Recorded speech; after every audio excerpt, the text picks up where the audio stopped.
شرب وحدكم، ويلي شرب وحدكم. الله أكبر، الله أكبر على كل ظالم.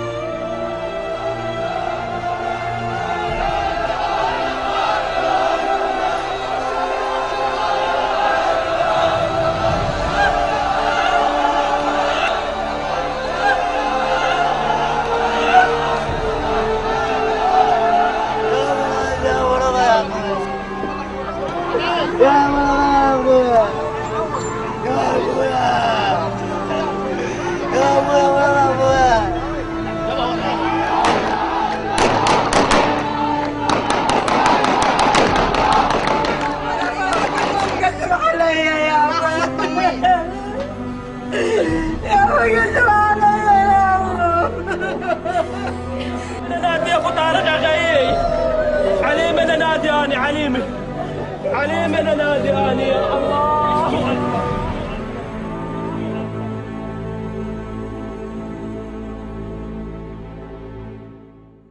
السلام عليكم. اليوم راح نسولف شويه، اليوم راح نحكي جديات. الموضوع حساس كلش، من صارت مشكله بين اخوان لازم نحكي. احنا العراقيين من رب العالمين خلقنا نسيج واحد، ناس تكمل ناس. احنا نتميز عن كل بلدان العالم بشيء واحد، انه كل البلدان بها قوميه او قوميتين، 3 4 ما متوالمين تلقاهم، احنا لا. وعينا على الدنيا مثل الصاعد بكيه، ما يعرف منو اللي بصفه منين ما منين، بس مستعد يدفع له الكروه اذا ما كان شايل، وينزل يساعده اذا كانت وياه شياس وعلاليق وغراض، بدون ما تساله منين وشنو وليش. يعني سوالف الطائفيه العرقيه والقوميه والدينيه يعني والله عيب، يعني خلوها ورانا شوي، ترى راح نزفنا دم هوايه وبكينا هوايه ودفنا هوايه من احبابنا، كافي ندفن، والله كافي ندفن يا اخي. خلونا نريد نسمع بواحد ميت موتة الله، نريد نصعد البناء اللي فوق، نريد العراق يصير احلى بلد بالمنطقه. شبابنا كافي عاد هذا التوتر اللي بيناتنا. خلونا نشوف السياسيين شنو معدننا الحقيقي، الرافض الكل سيء ومسيء. معدننا الحقيقي اللي لازم نشوفهم اياه هو اللي يحب العراق من زاخو للفاو. ترى السفره ما تكمل الا بلبن اربيل وبرتقال دياله وتمر البصره وخبز الرمادي ودهينه النجف. احنا مثل الشجره اذا انقص منها فرع واحد تخرب.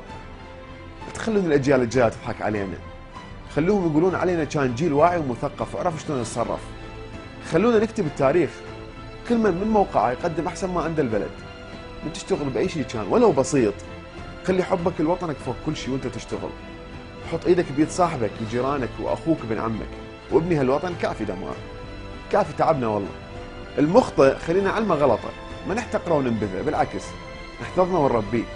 يعني على الاقل ربما نقدر نصحى ثاني يوم الصبح وما نلقى دم بالشارع، او ما نلقى انفجار، او ما نلقى شباب ميته. هذا اللي نريده. شو نريد احنا هسه بعد؟ كل شيء ما نريد.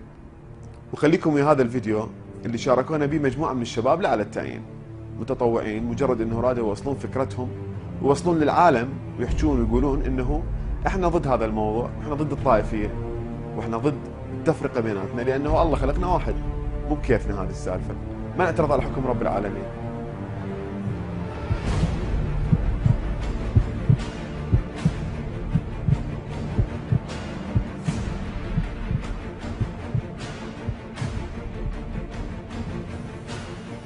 سني، شيعي، مسيحي، كردي، صابئي، مندائي. ما هي ايجابيات وسلبيات الحرب الطائفيه؟ احب اوجه سؤال ليثيرون الطائفيه، ايش راح تستفادون؟ وشنو الزينيه اللي راح تجنوها؟ تتوقعون هن كانوا يفكرون بهالمواضيع مثل هسه احنا؟ كلهم يكونون ايد وحده وقبضه وحده. لو نفكر ما راح نلقى بيها ولا نقطه ايجابيه. اتحدى اي اصبع يقدر يعوف الايد هذه ويعيش مثل ما كان بنفس القوه. كم ام حينكسر قلبها وتنزل دمعتها، وكم طفل حيتيتم. اما ايجابيات الحرب الطائفيه ماكو اي شيء زين، ماكو اي شيء زين بيها. وشنو توقعاتكم للجيل اللي راح يجي ورانا؟ ايد وحده وما يقدر احد يفرقنا. واني عراقي ضد الطائفيه. اقسم بالله العظيم ان اكون عراقيا اولا، وانبغض الطائفيه والطائفيين، وان اسعى بكل الطرق لمحاربه الطائفيه الدينيه والعرقيه، وان احافظ على وحده العراق ارضا وشعبا. ارضا وشعبا، لان الدين لله والوطن للجميع.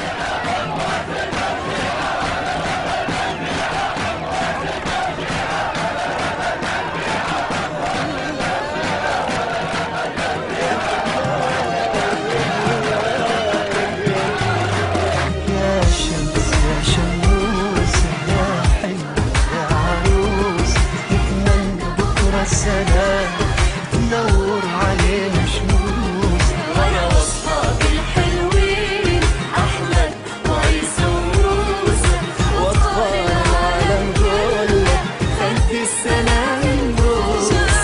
بكره نهار جديد نفرح بيه ويفرح بينا.